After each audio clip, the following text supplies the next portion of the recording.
Congratulation Ishita, सबसे पहले तो आपको बहुत बहुत बधाई हो और आप पूरे देश के लिए बहुत ही प्राउड हैं और सबसे बड़ी बात आप रोल मॉडल हैं और आपने इतनी कम उम्र में इतनी अच्छी सफलता पाई है। लेकिन आपकी जर्नी जो है वो बड़ी चैलेंजिंग रही क्योंकि ये आपका थर्ड अटेम्प्ट था और इंसान को फेलियर को फेस करना बड़ा मुश्किल होता है। तो सबसे पहले मुझे बताइए, जब ये खबर आई तो आपका रिएक्शन क्या था? आई थिंक रिएक्शन तो बहुत खुशी होती है एंड सारे फ्रेंड्स ने कॉल करना शुरू कर दिया, सारी फैमिली यहाँ मौजूद ही है, तो बहुत खुशी हो रही है इस बात की कि सब मेरी वजह से इतने खुश है आज। और आपकी मदर आपकी रोल मॉडल रही हैं, उनका रिएक्शन कैसा था? मॉम तो बहुत खुश हैं and more than me she has also worked hard in this journey. ये यूपीएससी उनके लिए भी बहुत टैक्सिंग था, उन्होंने भी बहुत मेहनत की है बिहाइंड द सीन्स, तो इसका बहुत बड़ा श्रेय होने जाता है। आपकी जर्नी में आपने थर्ड अटेम्प्ट दिया और 2 बार आपका प्रीलिम्स नहीं क्रैक हुआ, ये बड़ा टर्निंग पॉइंट है और उसके बाद 2 बार प्रीलिम्स नहीं दिया और थर्ड टाइम आपने सीधे रैंक 1 मारा।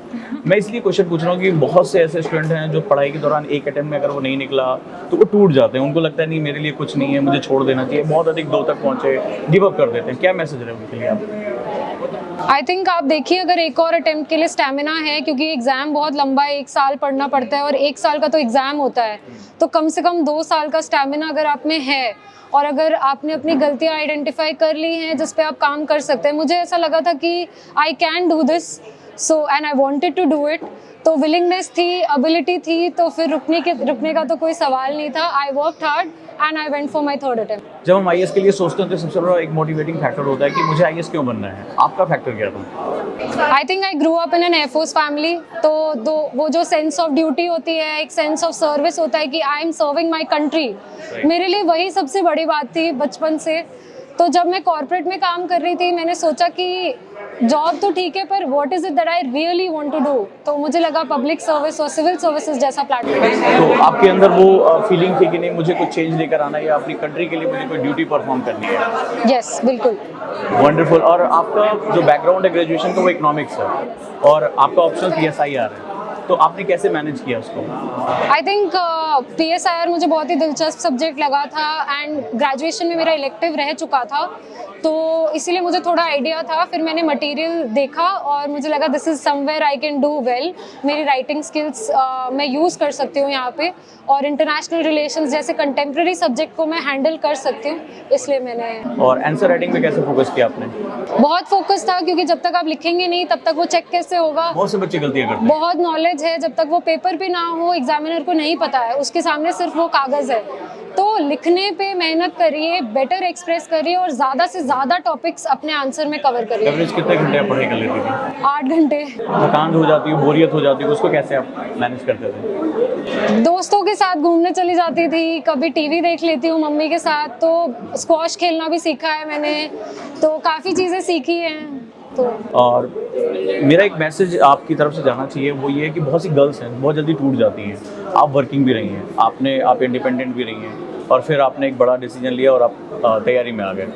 लड़कियों के लिए क्या मैसेज देना, क्योंकि इस बार गर्ल्स ने यूपीएससी में पूरी सारी जगह ले रखी है, तो मैसेज क्या देना चाहिए? खासतौर पे रूरल एरिया में बहुत सी बच्चियां हैं जो खासतौर पे कोविड के बाद उनके पेरेंट्स नहीं रहे, कुछ भी ऐसा रहा, तो उनके लिए क्या मैसेज देना चाहिए वो तैयारी करना चाहती हैं? आई थिंक आपकी चैलेंजेस आपको डिफाइन नहीं करती हैं, कैसे आप उनसे उभरें वो आपको डिफाइन करता है। तो जो भी चैलेंजेस आए, आगे तो बढ़ना, मतलब वही तो है, that is what life is about. तो चाहे आप रूरल बैकग्राउंड से हो या आपके पेरेंट्स ना हो, ये सारी प्रॉब्लम्स हैं, जेन्युइन प्रॉब्लम्स हैं, लेकिन हमारा ये फ़र्ज़ बनता है कि हम अपना बेस्ट दें। We should give our best no matter what the circumstances, and even if after I failed I try to give my best in my third attempt, and मेहनत का फल तो अच्छा ही हो। वंडरफुल। एनसीईआरटीज़ का क्या इंपॉर्टेंस है? बहुत इंपॉर्टेंस है। एनसीईआरटीज़ फाउंडेशन बनाती हैं, आपको आइडिया देती हैं कि हमारे देश में क्या इंपॉर्टेंट मुद्दे हैं, किन के बारे में हमें जानना ज़रूरी है। It is non negotiable to not know about this things. So यहाँ गलती ना करें, बेसिक्स पे फोकस करें और कुछ भी बेसिक क्वेश्चन ना गलत करें। और अगर हम डिमोटिवेट हो जाते हैं तो हम खुद को मोटिवेट कैसे करें? ये बहुत बड़ी मतलब प्रॉब्लम। मोटिवेशन तो वन टाइम चीज़ है, वो आपकी हैबिट होनी चाहिए कि मूड जैसा भी हो, मोटिवेशन जैसा भी हो, पढ़ तो मैं लेती हूँ। तो मोटिवेशन मेरा भी बहुत डाउन होता था, but motivation does not last you 3 years, it is your habit, it is your discipline that last you 3 years। तो वो हैबिट बन हैबिट, और फ्यूचर एस्पिरेंट्स के लिए क्या मैसेज देना चाहेंगे आप? अगर आप ये जर्नी चूज कर रहे हैं तो प्लीज सिंसियरली इसमें काम करें, be honest with your self, be very professional about your targets कि हाँ 8 घंटे पढ़ना है तो पढ़ना है, और ब्रेक लेना है तो ब्रेक लेना है, तब पढ़ाई की टेंशन ना लें। Thank you so much.